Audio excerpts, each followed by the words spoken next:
유엔 안보리의 대북 제재 결의가 실행된 지 석 달째를 맞은 시점에서 북한 리수용 노동당 부위원장의 전격적인 중국 방문이 북중 관계의 새로운 변수로 떠오르고 있습니다. 전옥현 전 국정원 제1차장 모시고 관련된 내용 자세히 분석해 봅니다. 어서 오십시오. 네, 안녕하십니까. 전격적으로 이뤄진 것 같습니다. 리수용 전 현재 노동당 중앙위 부위원장, 리수용 하면 자꾸 외무상으로만 이렇게 입에 배가지고 하는데 부위원장이 전격적으로 중국을 방문했는데 성사된 배경 어떻게 읽고 계십니까? 우선 이제 급한 것이 중국도 급하고 이제 북한도 급하다. 먼저 이제 북한 측에서 입장을 본다면은 지금 현재 북한은 제재로 인해 가지고 더 이상 고립이 심화될 수 없을 정도로 완전 고립돼 있거든요. 정말 낭떠러지에 처해 있습니다.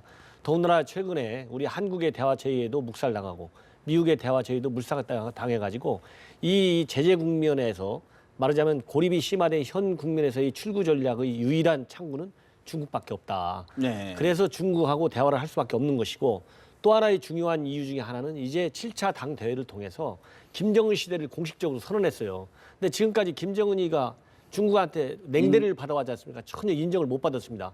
그래서 김정은 시대에 대한 외교적 승인을 중국으로부터 받아야 되겠다. 이런 것이 이제 북한 측 입장에서는 빨리 네. 중국을 갈 수밖에 없는 사정인 것이고 또 중국 측 입장에서 북한을 빨리 끌어들이지 않으면 안 될 가장 최근에 큰 움직임 중에 하나는 미국이 본격적인 대중 포위망을 네. 이제 완성시켜 나가고 있다. 즉 가장 어려웠던 한일 관계를 풀어주면서 한미일 간의 삼각 외교 공조 체제가 강력히 작동되고 있거든요. 네. 특히 제재 국면하에서 이런 상황하에서 남중국해 문제를 두고 중국과 아주 그 완벽한 대립 관계를 지금 유지하고 있지 않습니까?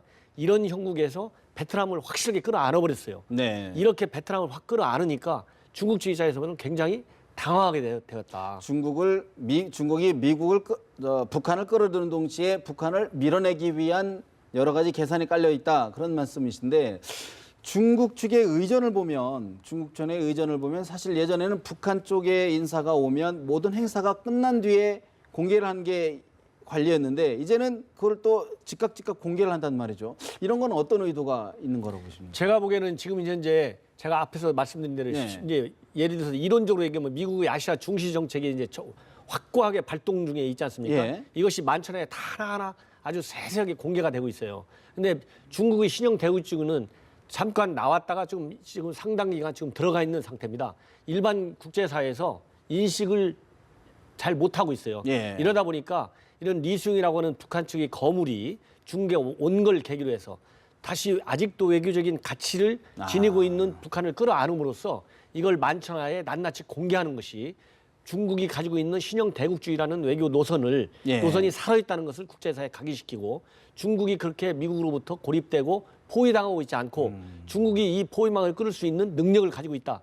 이거를 국제사회에 보여줄 수 있는 아주 좋은 소재이기 때문에 낫낫이 도착과 동시에 하나하나 모든 의전 경우까지 다 공개하고 있고 외교부 대변인이 보다 직접적인 논평까지 하고 있다. 이런 것이 하나의 큰 북한을 대하는 중국 외교 행태의 변화 중에 하나라고 지금 볼 수가 있습니다. 대외 메시지 전략 차원에서 지금 공개를 하는 것이다. 그런 말씀을 하시는 건데 사실 이제 가장 우리 국민들이 주목을 하는 부분은 리수용이 방중을 해서 과연 김정은 국방위원장의 방중까지 이끌어낼 수 있느냐 이 여부인데 어떻게 전망하십니까? 제가 보기에는 이제 이번에 리수용의 정치적인 위상, 대내적인 그리고 북중 양국이 처해져 있는 아주 미묘한 어떤 관계 이런 거로 볼 때 이번 방중의 최종 목표지는 바로 김정은의 방중을 언제 어떤 모양으로 실현할 것이냐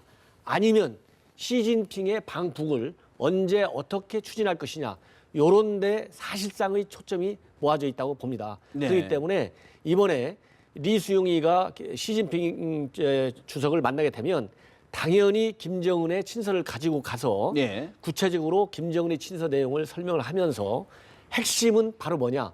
김정은의 방중을 허용해라. 그게 여의치가 않으면 시진핑이가 이미 한국을 왔다 갔으니 시진핑 주석이 이제 북한을 와 주십시오. 그래서 더 늦기 전에 그것이 북중 양국의 국제사회에서 처한 이익을 극대화하는 데 도움이 된다. 이거를 설득하는 데 있을 것으로 봅니다. 그러려면요. 그렇기 위해서는 북한이나 중국이나 뭔가 명분이 있어야 될 거 아니겠습니까? 그동안 이 악화된 관계를 그러니까 중국도 뭔가를 줘야 될 거고 북한도 뭔가를 줘야 될 것 같은데 무엇을 줄 수 있다고 보십니까? 지금까지 이제 현재 북중 관계를 경색시킨 가장 큰 문제는 핵과 미사일 문제거든요. 이게 가장 큰 이슈였기 때문에 서로 거래를 할 수 있는 가장 중요한 무기가 아직도 핵과 미사일이다. 예. 그러면은 최근에 5차 핵실험을 7차 당대회 전후를 위해서 반드시 할 가능성이 많다. 그리고 그 핵실험 그 미사일 이런 기지에서도 그런 유사 움직임들이 상당히 많았거든요. 예. 근데 아직도 유예되고 있지 않습니까? 그러면은 이런 유예 카드를 가지고 북중 정상회담 문제를 딜할 가능성이 상당히 농후하다고 봅니다.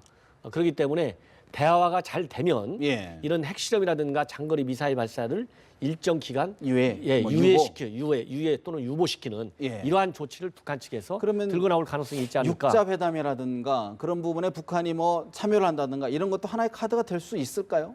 그런데 지금 이제 육자 회담은 예. 지금 이미 북한에서는 육자 회담은 죽었다고 얘기하고 있고 대신에 중국은 육자 회담에서 비핵화 문제를 논의하자. 그러면서 최근에 달라진 것은 이제 평화체제 문제, 평화협정, 미국 간 평화협정 문제도 동시에 논의하자고 바뀌어져 있어요. 근데 과거에는 중국이 비핵화 문제를 대화를 통해서 풀자 육자회담을 먼저 열어가지고 이런 한 가지만 얘기했지 북한이 주장하는 이런 평화협정, 평화체제 문제는 전혀 거론하지 않았거든요. 예. 그런 점에서 중국이 새로운 입장 변화이기 때문에 그 평화체제를 논의하자는 것은 죽었다고 주장하는 북한의 입장을 좀 더 좀 곤혹스럽게 하는 것이죠. 어떻게 보면은 좀 유인책이 될 수 있다. 예. 그래서 이렇게 이제 육자회담으로 돌아가는 문제가 북중 간에 새로운 어떤 협상의 모멘텀을 만들 수도 있다. 이렇게 봅니다. 그런데요. 또 하나 이게 배치되는 부분이 그러려면 뭔가 군사적 도발을 좀 자제하고 중국에도 메시지를 줘야 될 텐데 지금 무수단 미사일을 계속해서 발사를 하고 있단 말이죠. 물론 실패는 했지만 이런 의도를 볼 때는 또 핵과 병진, 경제 병진 노선을 계속 가겠다라는 의지도 계속 드러내고 있는데 이런 건 어떤 걸로 해석해야 될까요? 이제 기본적으로 북한의 정책의 가장 중요한 것이 이제 지난 7차 당대에서 나왔지 않습니까?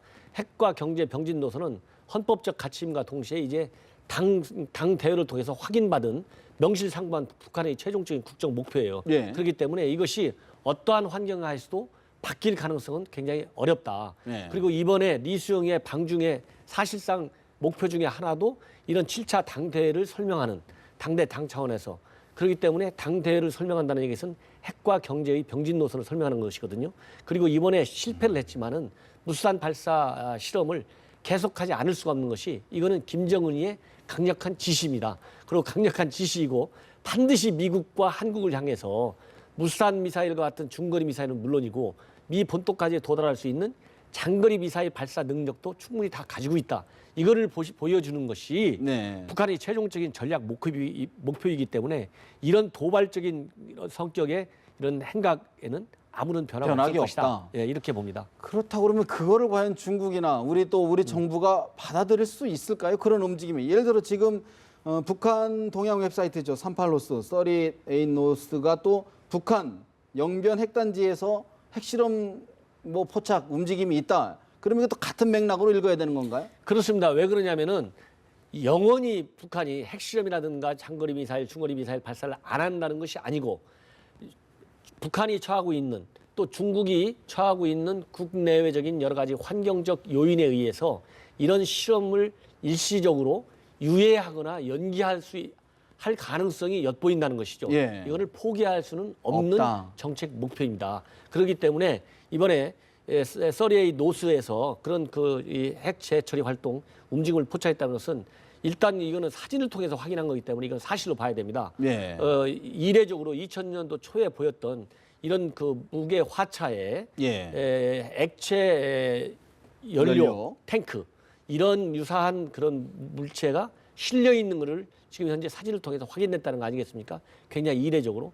그리고 그 5메가와트 발전 그 메가와트 이 발전 시설에서 이런 재처리로 해석될 수 있는 그런 징후, 예를 들어서 화력발전소에 연기 같은 것이 나오고 있거든요. 그렇기 때문에 이거는 사실로 봐야 될 것이고 문제는 이럴 경우에 연간 약 6kg 정도의 플루토늄이 생산이 돼가지고 핵무기로 말한다면 최대한도 2개, 네. 하나 내지 2개까지 만들 수 있는 플루토늄 양을 북한이 다시 생산하고 있다. 이런데 위험성이 있는 것이고 바로 이런 위협적인 무기 수단을 가지고 북한은 대화와 협박, 외교와 도발 사이에서 이 지그재그식 행보를 통해서 우리 한국과 미국을 압박할 가능성이 크다. 예, 이런 거에 우리가 유의를 해야 되는 것이죠. 또 하나 좀 주목해야 될 부분이 사실 지금 박근혜 대통령이 지금 해외 순방 중인 가운데 북한 외무상 리숭이 방중을 했고 또 중국에서도 그거를 오케이 한 거 아니겠습니까? 네. 그건 어떤 메시지로 좀 해석을 해야 될까요? 그러니까 이제 그것도 이제 앞에서 제가 예. 이제 길게 설명하지 않으려고 예. 이제 한 가지 설명을 안 했는데 사실 북한 입장에서는 굉장히 진짜 어디에 도망갈 구멍이 없을 정도로 꽉 막혀 있어요. 특히 뭐냐? 지금 믿었던 아프리카 대륙이 한국에 지금 넘어가고 있거든요. 특히 우간다. 우간다는 아주 대표적인 북한과의 전통적인 군사 협력 관계가 가장 센 대표적인 나라인데 우간다마저도 한국으로 넘어가기 때문에 북한 입장에서는 굉장히 다급함을 느꼈고 특히 우리 외교 차관이 이제 쿠바까지 가지 않습니까? 네. 쿠바는 북한의 형제국 중에 가장 큰 형제 국가거든요. 이런 형제 국가를 우리 외교 차관이 비록 다자 정상회의를 계기로 해서 방문하는 것이긴 하지만은 외교 차관이 방문하는 상징성이 굉장히 큽니다. 이런 걸 본다면은 북한은 정말로 이제 발등에 의지할 때 불로. 발등에 불로 이 불을 끌 수 있는 방법이 중국밖에 하나도 없다. 이러기 때문에 우리 대통령은 지금 현재 아프리카에서 그리고 우리 외교 차관은 카리브해서 이러는 것이 북한을 굉장히 옥죄고 있다. 네, 이런 형국이다. 그렇기 때문에 아쉬운 소리를 하러 간 거다. 그러면 중국 입장은 사실은 중국 입장에서는 그동안 우리 한국과 굉장히 호흡을 잘 보조를 맞춰왔는데 해피를 왜 이때 이걸 또 오케이를 했을까요? 그러니까 제가 앞에서도 말씀드린 대로 바로 얼마 전에 예. 오바마 대통령이 예. 베트남을 가서 예. 베트남이요. 내가 너희를 도와줄 테니 너희는 나를 믿고 따라달라. 중국하고는 당신네들이 가지고 있는 그런 그 전략적인 어떤 이해관계를 공유할 수가 없는 나라가 됐다. 이제 남중국해에서 하는 거 봐라. 베트남도 영유권 침범을 밟지 않느냐. 이런 걸로 해서 중국을 자극하게 된 것이죠. 그렇기 때문에 이게 어떤 외교 행태를 분석할 때는 어떤 외교 행동이 있는 시점 정황 분석이 굉장히 중요합니다. 중요하다. 그래서 시기적으로 그러한 우리 이 정상의 한반도를 둘러싼 정상 외교의 일환, 특히 아시아 중시 정책이 앞에서 말씀드린 대로 한미일을 중심으로 해서 이제 동아시아, 남아시아까지 확실하게 뿌리를 내려가고 있다. 그렇기 때문에 중국의 신형 대국주의가 이제 숨 쉴 틈이 없이 이것도 옥죄해 가는 거 아니냐. 이것이 중국한테는 굉장한 큰 자극이 됐다는 거죠. 그렇다면 우리 외교, 우리 정부 입장에서는 또 외교적 여지가 좀 더 줄어드는 것 아닌가 하는 우려를 또 가질 수밖에 없는데 중국이 우리 쪽에서 어떻게 보면 또 북한 쪽으로 필요해서 가까워진다 그러면 우리 외교가 좀 더 축소될 우려는 없을까요? 어떻게 보십니까? 우려가 당연히 있죠. 이번에 리수용을 방중을 계기로 해서 한반도에서 긴장 국면에서 대화 국면으로 넘어갈 수 있다. 그래서 긴장 완화의 국면이 올 수도 있지 않느냐. 이렇게 기대도 할 수 있습니다. 그러나 그런 기대보다는 저는 우려가 더 크다고 봅니다. 앵커께서 굉장히 중요한 질문을 하셨는데 이렇게 북한의 리수용이가 중국을 감으로써 이제 다시 북중 관계의 복원화, 정상화가 본격적으로 이제 추진될 것이고 된다. 그다음에 러시아와 북한 관계는 지금 현재 비교적 순탄한 관계지 않습니까? 이 관계가 굉장히 탄력을 받으면서 옛날 냉전 때 얘기하는 북방 삼각관계, 즉 북한과 러시아와 중국과 이런 북방 삼각관계가 예. 굉장히 강화되면서 이미 강화되고 있는 한미 삼각관계와 정면 부딪힐 확률이 굉장히 많다. 그렇기 때문에 더 긴장되는 국면이 더 올 가능성이 굉장히 많다. 특히 현재 미국과 중국 간에는 내주 초에 전략 경제 대화가 있거든요. 이 전략 경제 대화를 앞두고 북중 간의 전략적 이해관계를 조정한 측면이 굉장히 크거든요. 그렇기 때문에 중국의 대미 입장, 중국의 우리 대한국 관계 입장이 북한 쪽에서 더 강화될 확률이 저는 굉장히 많다고 봅니다. 그러면 우리 외교, 우리 정부 지금 보면 한미일 육자 수석 회담 대표가 오늘 도쿄에서 이제 회담도 갖고 여러 가지 의제를 조율하는데 우리 정부 어떤 스탠스로 좀 유지를 해야 될까요? 어쩔 수가 없습니다. 지금 현재 북한의 외교적인 목표 중에 가장 큰 것은 제재 국면을 정면 돌파해서 제재를 갖다가 대화 국면으로 돌리는 것이거든요. 그래서 제재의 일관성, 강력한 제재 체제를 무너뜨리는 것입니다. 그 무너뜨리는 단초 중에 하나로 중국을 지금 활용하는 거거든요. 예. 그렇기 때문에 우리는 정상 외교를 비롯한 다양한 외교 채널을 통해서 이런 강력한 강력한 제재의 틀이 더 이상 이완되지 않도록 막전 막후 얘기를 굉장히 강화해야 된다. 네. 이런 얘기를 하고 싶고 특히 지금같이 이런 거를 통해서 북한은 우리 국내에 대해서 또 미국에 대해서는 남남 갈등, 미국 내 여론 분열을 노리는 거예요. 대북 전략을 놓아두고 이런 남남 갈등에 우리가 이게 휩싸이지 않도록 국내 정국 관리에도 상당한 신경을 많이 써야 된다. 이런 말씀을 드리고 싶습니다. 그렇다 그러면 굉장히 우리 정부 입장에서는 중요한 과제가 있는데 마지막으로요. 사실 그러면 이제 과연 북한이 어떤 선택을 할 것이냐. 마지막으로 지금 북한 방중 이후에는 어떤 모습으로 좀 나올 수 있을까요? 제가 보기에는 이제 시진핑 외교에 말하자면 체면을 유지해주고 시진핑 외교의 핵심이 신형 대국주의가 살아있다는 것을 보여줘야 되거든요. 예. 그러려면 북한이 중국의 요청을 일정 부분 받아들일 수밖에 없다. 그리고 특히 북한 입장에서는 김정은의 방중 문제가 가장 큰 핵심 현안이기 때문에 중국 입장을 들어줄 수밖에 없습니다. 그러면 중국 입장 중에 가장 큰 것은 비핵화거든요. 비핵화의 핵심은 현 단계에서는 바로 뭐냐? 핵실험을 유예하는 겁니다. 그렇기 때문에 최소한도 핵실험 문제는 명시적으로 금년 후반기까지, 즉 금년 내까지는 안 한다. 핵실험은 이제 안 할 가능성이 굉장히 농후해졌고 높아졌다. 당분간 북한의 위장 평화 공세, 대화 공세가 강력하게 전개될 것이다. 그리고 중국 입장에서도 우리에 대해서도 남북 대화의 일정 부분 응하도록 유도하는 이런 그런 이 내면적인 압박이 가해올 가능성이 굉장히 농후하다. 저는 그렇게 봅니다. 북한의 여러 대화 공세 또 그러면서 또 핵개발 의지는 꺾지 않는 그런 모습들 화전양면 전술에 면밀하게 대응해야 될 것 같습니다.